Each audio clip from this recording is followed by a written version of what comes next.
Hello! Today I am making a pizza and I am very excited. I haven't made a pizza for so long and I don't think I've ever made one with sourdough starter. So let's get started. Here's my starter. Isn't it cool? It's got bubbles coming out of it. So the way starter works is you have to keep feeding it, and it's like a wild yeast mixture. And if you don't, it's like dividing cells. So you always have to divide it in half after it doubles in size. And then you either discard the part you're not using or use it up.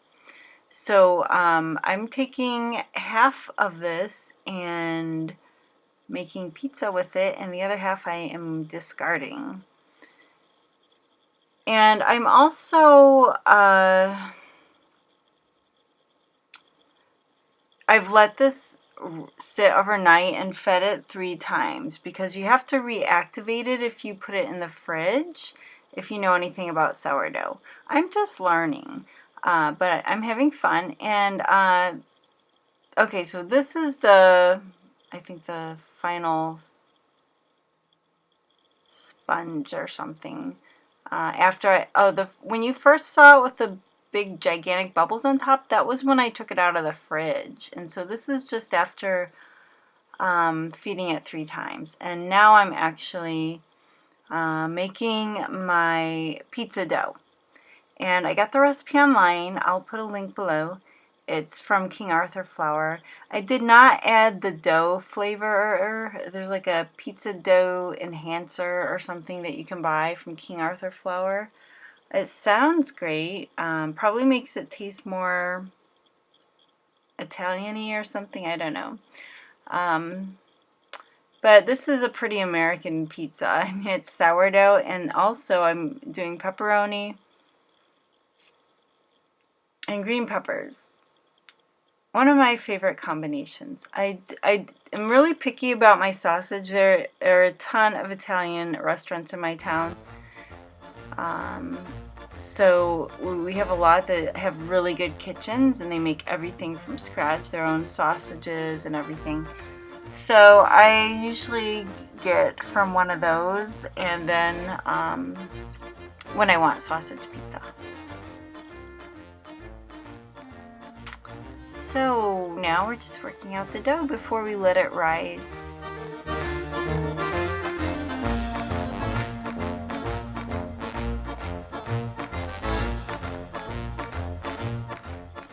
Alright, back to the show, back to pizza making.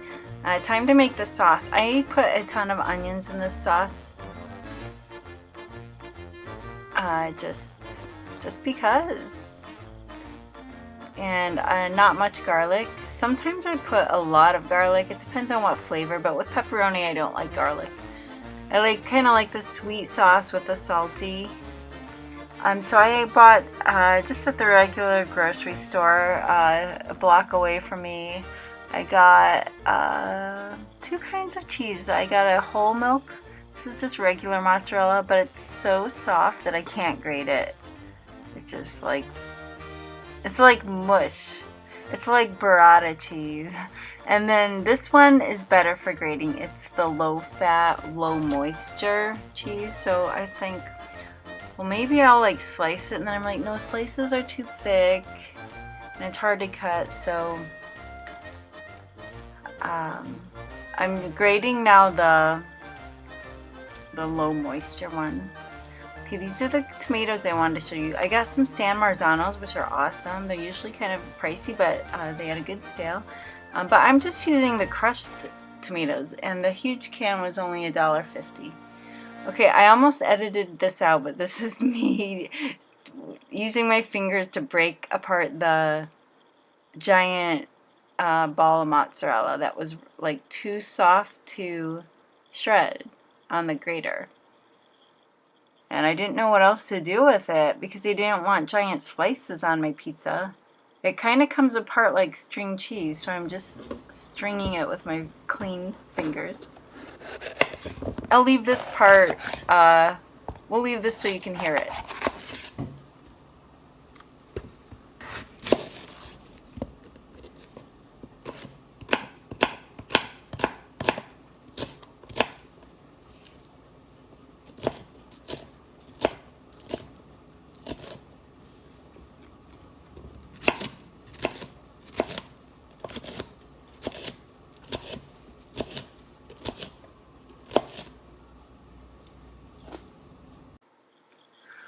right, we're almost done. Now, one thing important for sauce is tomato paste, just to thicken it. Otherwise, your sauce is probably going to be too runny and watery and cause you to have sogginess.